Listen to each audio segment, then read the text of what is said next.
રાષ્ટ્રીય પછાત એકતા મંચ જિલ્લા સંગઠન મંત્રી જૂનાગઢ દેવરાજભાઈ સોમાભાઈ ગોહિલ દ્વારા ગામ માનખેતરો તાલુકો માંગરોળ જિલ્લો જૂનાગઢમાં આશરે 8 વર્ષ પહેલા 5 લોકોની હત્યા બાબતમાં ખૂનીઓને છાવરી લેવામાં આવ્યા છે અને નિર્દોષને તે કેસમાં ખોટો ફસાવેલ છે અને જે લોકો ખૂની છે તેઓને છાવરી લેવામાં આવ્યા છે। જે બાબતની અરજીઓ છેલ્લા 8 વર્ષથી કલેક્ટર સાહેબ, એસપી સાહેબ, આઈજી સાહેબ, માંગરોળ મામલતદાર સાહેબ, ડીવાયએસપી કોડિયાતર સાહેબ તે સાથે અન્ય 40 અરજીઓ કરેલ છે। જે અરજીઓનો મને હાલ સુધી કોઈ પણ જાતનો જવાબ કે ન્યાય મળેલ નથી, તેમજ આરટીઆઈ કે અપીલનો કોઈ જવાબ મળેલ નથી। ખરેખર મારા પરિવારના હત્યારો ખુલ્લેઆમ ફરે છે અને એક નિર્દોષ જેલમાં સડે, તો સરકારને વિનંતી છે કે અમોને ન્યાય મળે। મારું નામ દેવરાજભાઈ ગોહિલ। હું બનાવ બન્યો બનાવ 1/11/2017 હું જ્યારે વેરાવળ જીએમબી 3 નંબર કોલોનીમાં નોકરી કરતો ત્યારે 7 થી 8 ના ગાળામાં મને ફોન આવ્યો કે તારી વાડીએ કોઈ તારા પરિવારના સભ્યો નથી। એનું નામ હતું જીકાભાઈ દરજી, ગામ ઢેલાણા। એવો ફોન આવ્યો કે ઝરિયાવાડે ગામમાં તારા સરદામાં કોઈ બેન ઓફ થઈ ગયા એટલે બધાય ત્યાં ગયા છે।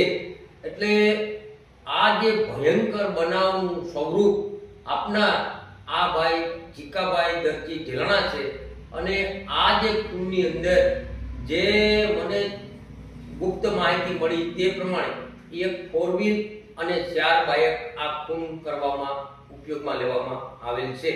તે પછી હું વેરાવળથી ભત્રીજાના ફોન આવ્યા, પછી મારા હાટુભાઈ જગદીશના ફોન આવ્યા। જગદીશભાઈ તો પહેલેથી ત્યાં જ હતા, જ્યારે મર્ડર થયા ત્યાં અને ત્યાંથી બીજી એક પણ મને ગુપ્ત માહિતી મળી, જે છોકરાઓ મારી અગાઉ મારી પહેલા તે તપાસ કરવા વાળી ગયા હતા ત્યારે મારા કાકાની ધનાભાઈ પૂંજાભાઈ ગોહિલની વાડીની બાજુમાં શાંતિપોલા ગોહિલ અને ત્યાં હાજર હતા અને 2 વ્યક્તિઓ જે ખૂન કરવા વાળા જે હતા કારામંગા માવજીયા અને ભૂરાખોડા ગોહિલ તે ત્યાંથી સબસ્ટેશન બાજુ દોડીને ભાગ્યા।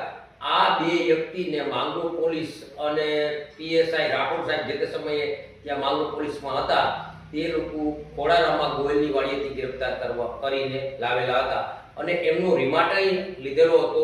એમણે બધાના નામે આપ્યા।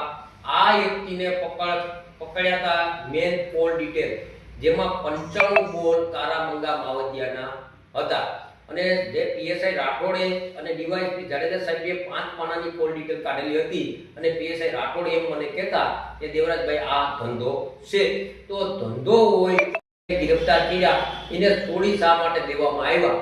અને મેં જે તે સમયે સ્થળ ઉપર આવેલો હતો 100 નંબરમાં મેં ફોન કર્યો કે મારા પરિવારના સભ્યોના અહીંયા ખૂન થયા છતાં મારા નામનો કેસ દાખલ કરવામાં શા માટે નથી આવ્યો? હું જીઆઈએસએફમાં 1997 થી ગુજરાત સરકારની સાથે નોકરી કરું છું અને એક આવા કર્મચારી હોવા છતાં જો આ ગુનેગારોને સાવરી લેવામાં આવતા હોય તો ક્યાંક ને ક્યાંક પ્રશાસન આમાં ખામી હોવી જોઈએ એવું મને લાગે છે। એટલે ખાસ કરીને જે ઓરિજિનલ ગુનેગારો છે એને ગિરફ્તાર કરવામાં આવે અને જે મારા ફઈનો દીકરો જે અત્યારે જેલમાં છે કતકડી જીકા દેવા પરમાર ઉર્ફે મહેન્દ્ર, એને જેલમાંથી છોડવામાં આવે એવી મારી સરકારશ્રી પાસે લાગણી અનુભવું છું કે આ ઓરિજિનલ ગુનેગારોને ગિરફ્તાર કરવામાં આવે અને 1/11/2017 થી આજ સુધી મેં અરજીઓ કરી છે એનો મને જવાબ આપે, આરટીઆઈ કરેલી છે એનો મને જવાબ આપે, અપીલો કરેલી છે એનો મને જવાબ આપે એવી મારી ગુજરાત સરકારશ્રી પાસે માંગણી છે। મારું નામ મંજીભાઈ સોલંકી, રાષ્ટ્રીય પછાત એકતા મંચ રાષ્ટ્રીય અધ્યક્ષ।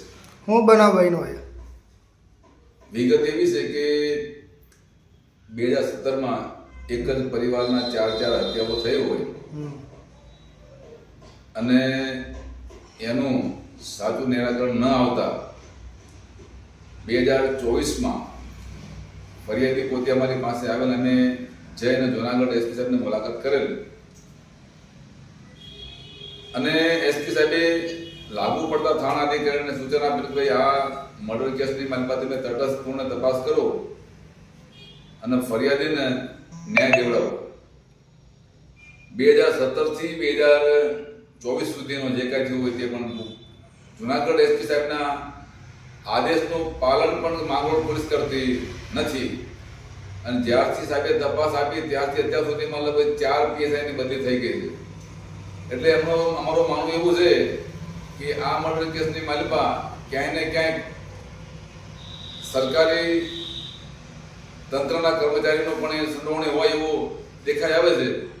એટલે હાલ જુનાગઢ આઈજી સાહેબને મારી વિનંતી છે કે આ તપાસની માલિકા તમે પણ સામેલ થાઓ અને મરણ ગયેલ વ્યક્તિઓ અને તેના વારસમાં એના પરિવારમાં દેવજીભાઈ ગોહિલને ન્યાય અપાવો એવી અમારી આપ સાહેબને વિનંતી છે. જય ભીમ, જય ભારત, જય સંવિધાન.